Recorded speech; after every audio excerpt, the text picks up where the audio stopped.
We play and call it work.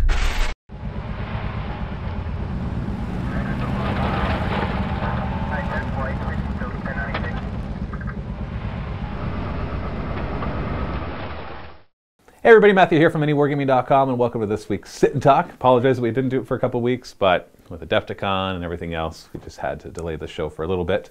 But last week I put up a video saying that I needed questions, and boy did you guys answer. This is 15 pages. I know it doesn't look like 15 pages, but it is.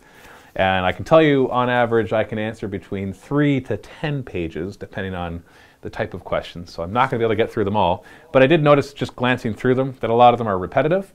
And so maybe I'll be able to zip through a lot of the pages anyways. Or maybe I'll get stuck on one question and talk about it forever. If you're new to the Sit and Talks, this is a show where each of the content producers rotates in one per week, and we just answer whatever questions you want. And I should know next week's. Next week is, come on, it's right here. It is Josh. So Josh is scheduled for next week, which means that you leave your questions below for him, and he will be able to answer those. So you can ask any question you want. Usually it's wargaming related, but if you want to ask any personal questions, that is fine as well. The person answering the questions, of course, has a choice of which ones they will. And make sure you thumb up any of the questions that you see other people asking that you are interested in, because what we do is we take the top 10 questions and answer those first, and then we answer just a random order of questions. So it doesn't matter if you come in late to the party and ask your question later. It's because we just randomize the order that they actually come in, so everybody has an equal chance. You don't have to just be there on Friday morning when the Sit and Talks go out to make sure that your question is there. So we have half an hour for the free portion of the show, and then we jump into the vault, and we do another half an hour for our vault members. And so there will be a link in the video description below for that. So let's just jump right into this. Colonel Cabbage. Matt, would you consider doing some blind games where you select and build forces for 2 of the other MiniWarGaming staff members, and they have no idea what they will be playing until it's time to begin? Could be fun. Normally I'd say, I don't know about blind games, because then balance is an issue. Unless I'm selecting the 2 forces. Oh, okay, so I'm seeing some merit. But either way, I noticed that this was the #1 thumbed up question. It got 27 thumbs up, or at least a net score of 27, because if anybody thumbed it down, then it'll lower the score. So obviously people want to see something like this, so I'll definitely slot that into my mind, because we are having our 10th anniversary coming up this fall, where we can do a bunch of special stuff. And so that sounds like it could be a fun thing to do. And because I'm building both of the forces, I can make sure there is some semblance of balance there. At first I thought you were saying where both sides just kind of build blind, not knowing what the other person's bringing, which of course a lot of people play that way at their local store. You just kind of show up with whatever army you have. I'm not a huge fan of that, just because the game of 40K itself is hugely unbalanced. So it's really easy, if you don't know what to expect from your opponent, for you to have a list that just doesn't match up. Either it's too strong or it's too weak. And so I enjoy actually working with my opponents to try for both of us to build lists that are of a good level of match to each other. So that way we can have a good, solid game. Doesn't always work. Dice will make things unbalanced. And, sometimes you misjudge exactly what can take on what. But overall, it's a lot of fun. K-123. Hi Matt, hope all is going well. It is. Biggest question of them all. Wow, okay, that's a high bar. GW has released some info on where they are taking 40K in 8th edition.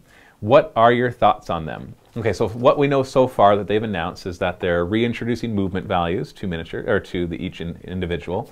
So like, it's not just a straight up 6 inches for infantry, and if you use jump pack, 12 inches, and bikes go 12, and vehicles go this. I like that. To me, that's a minor change. Like, I know it'll have a big impact on the game, but I can't say that, yeah, that'll fix the game. They're also introducing ballistic skill modifiers, which I'm more excited for, or happy about, I should say, because one of the beefs that I had with 40K, or have, is that cover and armor don't really work together. Like, I don't care if you're wearing Terminator armor. If you are behind a 6-foot thick concrete wall and it covers you up to your head, that wall is going to make a difference as to how survivable you will be. But in 40K, you either take a cover save or you take an armor save. And so if they hit you with an armor penetrating weapon, then you take a cover save. If they hit you with a cover ignoring weapon, then you take an armor save. And if they don't do either, if they just hit you with a normal weapon, then you take the better of the 2. But that never made any sense to me. If I'm behind cover, unless they're using something that can ignore cover, then it should make a difference even if I'm in Terminator armor. And so ballistic skill modifiers fix that, because I'm assuming they'll do it like in the older editions of 40k or in fantasy, where if you're in cover, then it's a negative modifier to your ballistic skill, depending on how much cover you're in. And then you don't get a cover save if they manage to hit you, because it was already the cover was already represented in them trying to hit you in the first place. So I like that mechanic. To me, because if you watch my battle reports, you know that I like playing with terrain. You know that I enjoy the cover mechanic of the game, not just because some of my armies need cover, because I even enjoy it when I'm playing Space Marines or Necrons or whatever would be that would not benefit as much from it in the game. I just like the scenery aspect of the game. I really enjoy it. It's one of the reasons that I loved Infinity back when we used to cover it, is because the game actually focused more on the terrain than it did on the models. The models were good, but the things that made the boards look awesome was just the tons of MDF terrain that everybody makes out there, and it just lets you do all the multi-levels. Part of the reason that I'm enjoying Armageddon right now so much is because I'm able to do that same thing. And so ballistic skill modifiers are good. I'm not sure all the different things that they're going to be doing, but overall, from what I've seen so far, I'm really looking forward to 8th edition. Do you think they will benefit the game, and do you think they will have an impact on what you guys do? Definitely, 100%. It sounds like there's going to be a big shakeup. If things change as much as we believe they will you guys go back and do a new how to play set of games?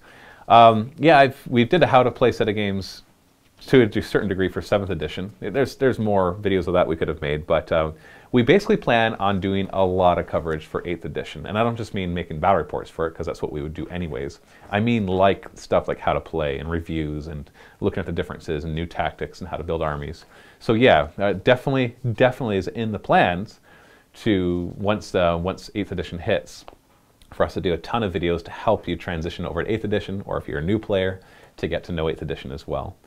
I think they would be a great reference point for everyone. By the way, love the interview you had on Warhammer Live at Adepticon. Thank you. Can't wait for those guys to visit MiniWarGaming and the potential of seeing you guys over here in England. All the best. We're definitely trying to work out a time to get over to England. Dave and I want to go over there to get to Warhammer World and spend a bunch of time with Games Workshop. So we're just got to figure out when that'll work for us and for them, which can be tough because both sides are very busy. Electric Andre, hey Matt, with the new Shadow Wars, Armageddon or Necromunda, will we see any coverage by it? It would be fun to see a league of it by you guys or something along the lines of Blood Bowl. Well, you asked this before we actually started covering it. As you know, we are covering it. We already put 2 games out on Saturday, the day that it went up for pre-order. And then you're watching this video on Friday, and so you've seen us put out several more games. We put out an unboxing on Wednesday, and the Vault members got a battle report. We did yesterday was a differences between Necromunda and Armageddon was put out with a Vault battle report again, and then today there should be 2 more games. Those games for this week are actually the 4 of us, Josh, Steve, Quirk, and I are doing a little mini league. We're not going to go to full completion of a league, but we're trying to just use the rules as they are in the book, even though they're a pretty simple campaign system. We just wanted to try it out. We've already had to make a slight change, one house rule that just lets you bank the points that you're supposed to spend between, rather than having to just spend them or lose them, just because some of the teams, like Grey Knights in this case, but also Tyranid Warriors, would have a really hard time just adding in new models without constantly spending Promethium to do so, when the whole point is to build up your Promethium cash so you can win the campaign. Other than that, though, we're just playing it as is. Just want to just try it out. I definitely have a huge desire to do a campaign after that where I will take the old Necromunda campaign rules and do some major adaptations to a new setting and to a lot of the new factions as well. You can't just take the old Necromunda campaign rules and plunk it into the new Armageddon, because they don't really work with all the new factions, and so you have to kind of find some way to do it. And I think I have an idea which we'll take care of later. So yeah, definitely we're covering it, and you'll see continued coverage of it as well. Yoler, hello Matt, this isn't really a question, but I want to hear about your thoughts and how you and the guys enjoyed Adepticon. Sure, I could talk about that for a few minutes. Adepticon was awesome. I'm so glad that we went. We got to meet a ton of people. That was exciting. And I mean, like, our viewers, that was a big deal, having a booth there, having so many people come by and taking pictures with so many people and meeting so many of our viewers and our Vault members. It was awesome. The energy at Adepticon was great. The people who run Adepticon are awesome. Like, I didn't realize until we were there that they don't even try to make money from it, that this is just something they do on the side. They all have jobs otherwise. Everybody there is volunteers, and any money that the convention actually makes just goes right back into the convention. Nobody gets paid. And I think that's awesome, just absolutely awesome. And so we're going to be working a lot closer with Adepticon in the future to help advertise and get them even more exposure and get them even more people going. We're definitely going next year, but you want to know something right now? If you're planning on going to Adepticon 2018, the hotels are already booking up. There's already a waiting list for the main Renaissance where it actually is held, and the nearby hotels are getting booked up fast as well. So we're definitely going to be there next year. We plan on running a lot of events as well as having our booth again, and so we will be there in full force working with Adepticon and just doing even more than what we did. This year was kind of a last minute decision to go. Like, we decided like a month and a half before that we wanted to go. They were gracious enough to be able to find us a booth, and we just like showed up with a few, like 100 t-shirts and some random stuff and some of our props to take pictures, and we just were like, okay, well, whatever. We sold some lifetime vault memberships, and we sold all the shirts, so next time we'll be much better prepared to do even more stuff, more events. So it was great. We got to meet a lot of companies as well. I can tell you that by being there, it makes me want to cover a lot of these other games that these other smaller manufacturers are doing, and so I want to find a way to do that. It's still going to be a bit of a challenge, just because obviously the reason that we focus so much on Games Workshop games is because they are the big games and they have the big amount of followers, and people spend a lot of money on them, which means that the average person who is into the Games Workshop games has money to spend, and so they'll be more likely to buy a vault membership and things like that. Whereas the other games, especially when you get over to the crossovers like Star Wars X-Wing, there's still a lot of investment in those as well, but it's not the same. It's not the same market. But there's still a lot of these indie games that I'd love to cover as well. So we're gonna see what we can do. You're gonna see some changes over the next year of what we film and how we film, just to try to diversify into those areas as well. Also got to meet Games Workshop there, their community team. The guys, Rob and Eddie, are awesome. We got to meet Andy. We got to meet, I'm going to forget all their names. I know there was a Martin. I know I got to meet the guy I got to meet Duncan, who does the painting tutorials, and the person who, I'm sorry, I can't remember his name. The guy who works with, I had a good conversation with him about website stuff and all that too.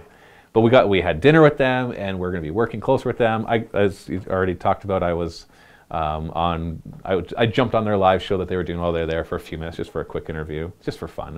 Me and Rob just kind of chatted for 10 minutes, and that was fun. So they definitely, Games Workshop over the past couple of years has definitely opened up, has become much more social, much more willing to work with the community, and making big strides in that area. So we're very, very happy with that. We're excited to work with them. We're excited to see where it goes, and to see what else they develop and come out with. We're excited for 8th edition and all of that stuff too. So overall, it was a great experience. It was really, even if nothing else happened, we came back really energized to just be really inspired to keep doing what we're doing and to try to improve it.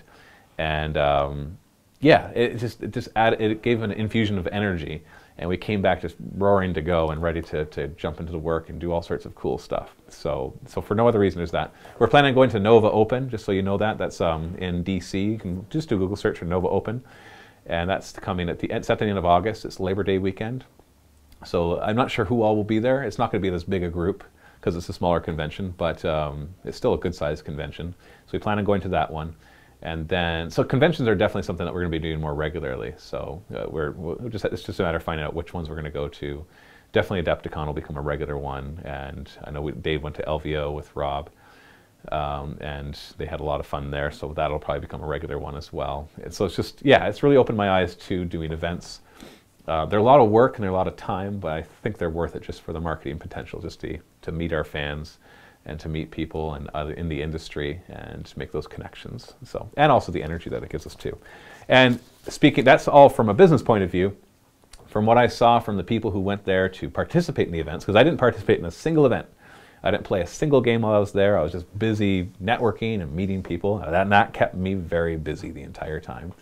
But from what I saw, everybody loved the event as well, who went in and played all the tournaments and all the different events that were being held there. Tons of demo games were being done. Like, it's really growing into a really cool convention. So I strongly suggest that you prep to go to Adepticon in 2018. They already have their date set. Go on their website.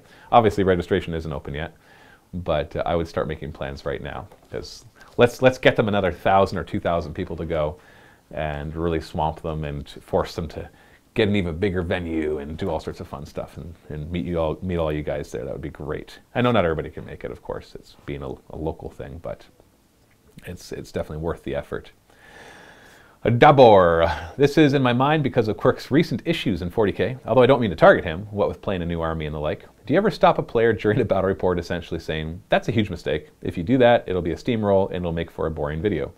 I understand that a minimum skill level would be against the spirit of much of your content, but when it comes to campaigns, do you have moments where you have to collaborate with your opponent to prevent them from making a blatant mistake that'll ruin the video? If not, could you go into some more detail as to your opinion on doing such a thing? I know Quirk's had a bit of a string of bad luck. I know in our campaign that we had last week that even with the Necrons being nerfed and him being the Eldar, that he's still having a hard time with that.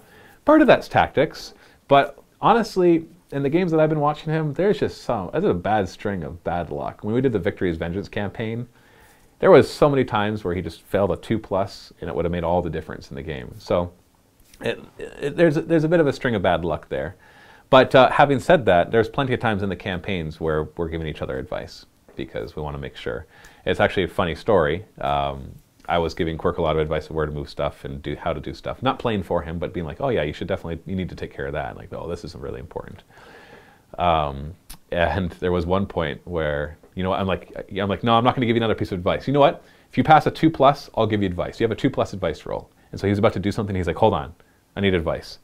And it rolls a 1. This is all off camera. I wish we had caught it on camera. And I'm like, oh, I can't give you advice. And then he proceeded to do something. And I'm like, oh no, don't do that. I can't tell you because you failed your advice roll. So he even failed his advice roll. So it's become a running joke. And one thing you have to realize is we don't retake battle reports. We don't fudge dice rolls. We don't, we just kind of take it as it is. So sometimes you'll get battle reports or campaigns where the game's one-sided. And we do our best to make the lists as even as possible, but no matter how well you balance things or think you balance things, the dice definitely can run amok and make a big difference, especially in smaller scale things like Victory's Vengeance or some of the smaller games, even Armageddon. All it takes is a couple bad dice rolls and the whole thing can turn into a steamroll. So sometimes the games are going to be really close and awesome, and sometimes they're just not going to be. What you see is real, though. What you see is really what is happening, and the real frustrations or the excitement of the players. Like that's all real. So that's just what we kind of do. If we had time to film way more than we actually needed to put up, then maybe we would be like, yeah, that game really sucked, or a major rules mistake was made, or it could have been a lot better. But the other thing to think about too is now in the case of the campaigns, it's just all employees. But when you have a guest, no matter how bad that battle report is, that guest came down often from a very long distance. And so, because I know there was that one where I made that stupid mistake, and I kicked myself after the game where I did strength 3 could not hurt toughness 6. It was the Death Guard versus Bureau Guard, I think it was. And he had conscripts, and they were about to rapid fire a ton of last guns into my Death Guard, who were already toughness 5 because of the Market Nurgle. And then I used a psychic power to make him toughness 6. And then I'm like, we can't hurt him because strength 3 can't hurt toughness 6. I've played this game for how many years? I know that strength 3 can hurt toughness 6. You have to go 4 numbers above before you can't hurt it anymore. But he didn't even catch it either. Like neither of us caught that. And so we played the game with strength 3 couldn't hurt toughness 6. And that was a big rules blunder. And I understand why a lot of people commented and complained saying that ruined the battle report for me. And I get that. But that guy came in a long distance. I can't just be like, hey, thanks for coming in. You know that game we filmed? Well, I made a big mistake, so we're not going to post it. Like, I just can't do that. That's not fair to him.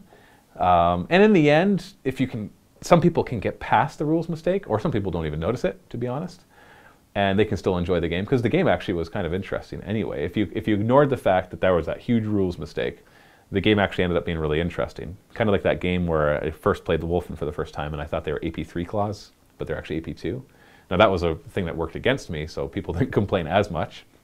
But the game was super interesting, and it would have been super boring if I realized they're AP2, because I would have just mowed through Steve's Iron Warriors, I think is what he brought. I'm trying to remember. But I would have just clobbered him. Instead, it turned out to be this really cool game that was actually really close. And so, but once again, it was a rules blunder, not realizing they're AP2. So, we just we do our best. There's a lot of rules to remember. We play a lot of different factions, especially me. I play a lot of different factions. And there's going to be rules mistakes. There's going to be tactical mistakes. Sometimes the dice are just going to give you the big old middle finger and screw up everything that you're trying to do anyways.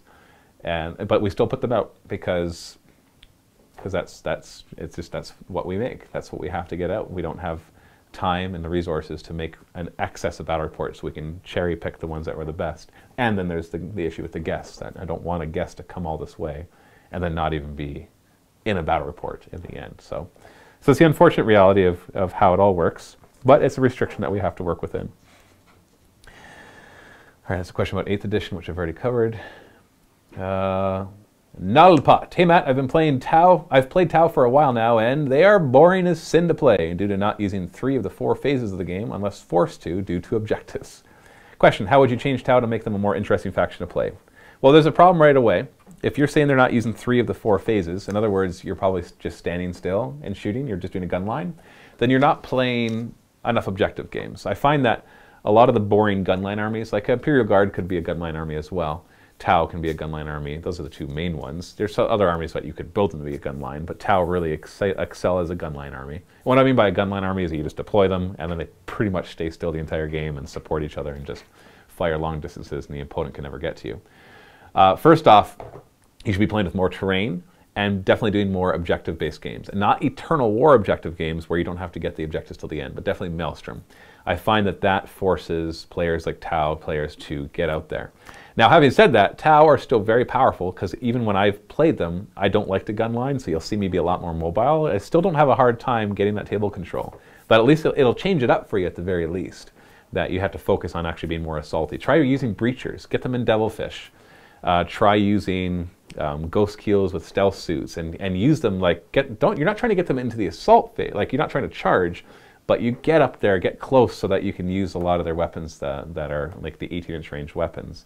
Give yourself a restriction of pretty much all your weapons being 18-inch range or less wherever you can. Don't just bring the broadsides and stick them in the back. Like, try different lists. Because I tried a heavy breacher list, and it was a lot of fun. They were very powerful, but they're glass cannons. So they move the Devilfish up, they jump out to get into that 5-inch range, so they're strength 6, AP3, and then they just kill a squad. But then they're like, that's all they can do, and they're kind of stuck out in the open, way on the opponent's side.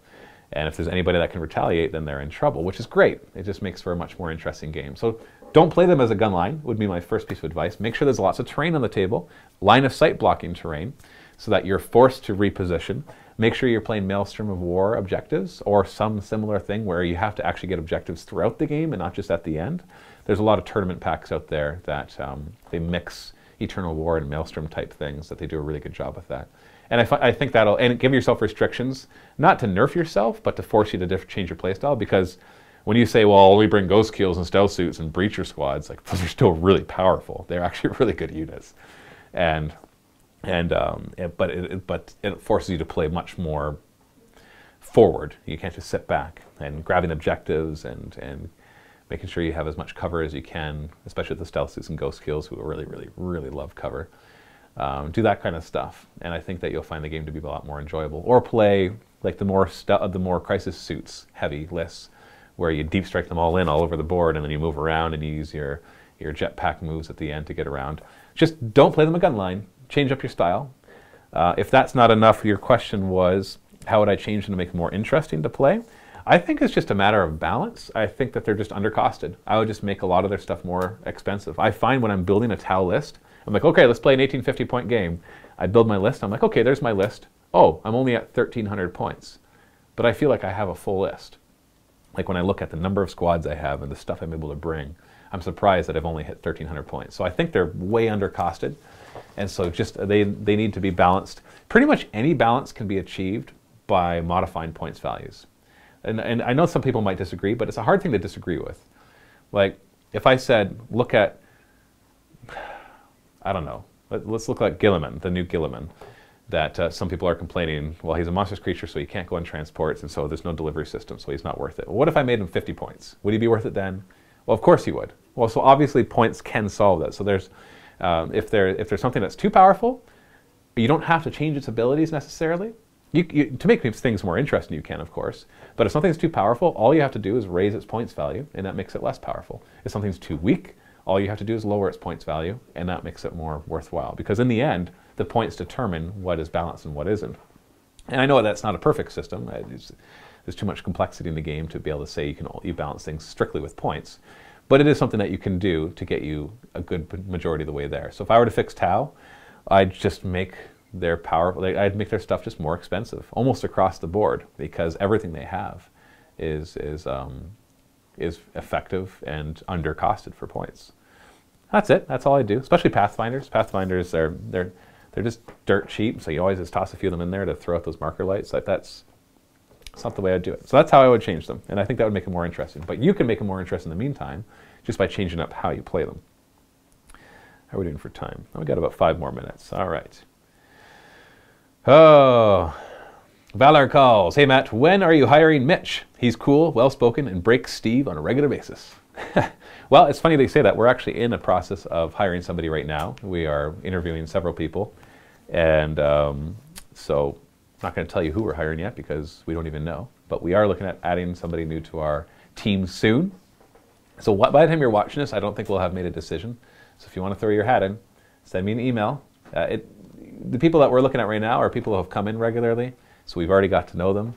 But if you think you'd be a good match, just let me know. Then this is about the most official job posting thing I'm doing, because like I said, we've already got a group of people that I'm happy with. There's a few of them that I pretty much could be happy with hiring any of them, so it's just a matter of finding which one is the right fit right now. So Matthew@MiniWarGaming.com. I don't care so much about a resume. I need to know more about, like, give me a really good cover letter. That's the more important thing. Include a resume, of course, but give me if all you do is say, I'm interested in the job, here's my resume, won't even look at the resume. You gotta sell me on even wanting to look at the resume. And this is good, this is good advice for job hunting anywhere. But a resume is even less important for the content producer position, because most people won't have previous job experience that'll really be applicable to what we're looking for. Like, I hired a bookkeeper recently, and the resume was very important, but this position, that's just not the case. So yeah, Matthew@MiniWarGaming.com. You've got to sell me with a good cover letter, and cover letter doesn't have to be a separate document. It can just be the email itself. Tell me why I should even look at the resume and look at that as well. All right. Mr. Charlesworth, he's talking about 8th edition, but it's a different enough question. With 8th edition on the horizon, a great way to cash in on progressing the story, and Games Workshop beginning to drop hints and sneak peeks for the new and updated rules, what new rules or changes to existing ones are you hoping for?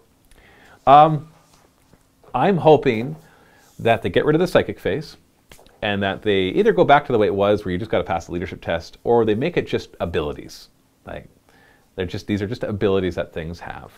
Like, for example, the Zoanthropes have their Warp Blast. Well, why can't it just be a shooting attack? And, then it has a special rule that something has, and it counts as a psychic shooting attack. And so you could still have Adamantium Will give some sort of invuln against psychic shooting attacks. But other than that, it just works in the shooting phase. Because it's really, with Zoanthropes, you move them up, you do all your psychic stuff, you get your Warp Blast off, and then the shooting phase, you run. And you can almost like jetpack move them, where they can pop out, shoot their Warp Blast, and then run behind. It feels weird that that's the way they do. It used to just be a shooting attack. They'd have to pass a leadership test before they could do it. Leadership 10, it wasn't a big deal. I don't even care about that. I don't even think that they need to pass a leadership test to do it, unless you're looking for some sort of perils mechanic, in which case you can just have them roll, like, roll a 2+ and you can do it. If you roll a 1, it's perils. I don't know, something like that. Yeah, really, really simplify the psychic stuff. There's too much of it. And it bloats things, and it can break things in a lot of cases, but just make them abilities that they just activate. Maybe have to pass something to activate it so that you can have a perils mechanic. That's a big one for me. The assault phase is a bigger one too. I hate how much they've nerfed the close combat aspect of the game over the past few editions, making it harder and harder to play in assaulty armor. Like, you should be able to charge from reserves. Sure, deep strike reserves can have their own specifications saying they can't, but you should totally be able to charge from outflanking or just from coming on your table edge. And Overwatch mechanic just gives you free shooting, which I don't think you should have an Overwatch mechanic, to be honest, unless you actually have an Overwatch mechanic, like instead of shooting in the shooting phase, they choose to go on Overwatch, and then they're able to Overwatch when they get charged, but they give up their regular shooting to be able to do that. Things like that. I'd love to see just better ways for people to get in the assault phase, get into close combat. The current way they do close combat as well is simplest. It's kind of simple. It can get kind of weird. Challenges, get rid of challenges. Challenges don't belong in 40K. I get why they were in fantasy. They never felt like they fit in 40K. I've gotten used to them, but it's more like a mechanic people can use to exploit to get rid of the special weapons that the character has. But challenges, I just don't feel like they have a place in a sci-fi universe such as 40K. I know there's some, like the orcs fighting a Space Marines. I could see an orc war boss challenging a Space Marine captain, but I can't see the Tyranids carrying about challenges. I can't see Imperial Guard, for the most part, carrying about challenges. I can't see Necrons carrying about challenges.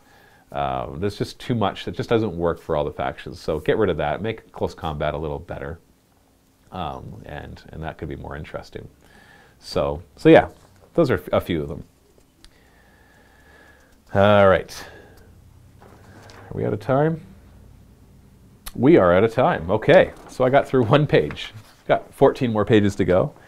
So obviously can't answer all the questions, but I am going to go and do a sit in Vault right now, which means I will answer questions from Vault members, for Vault members. So you can click the link in the video description below to go and watch that now. Thanks so much for watching. Remember, next week is Josh, so leave your questions below for him, and happy wargaming.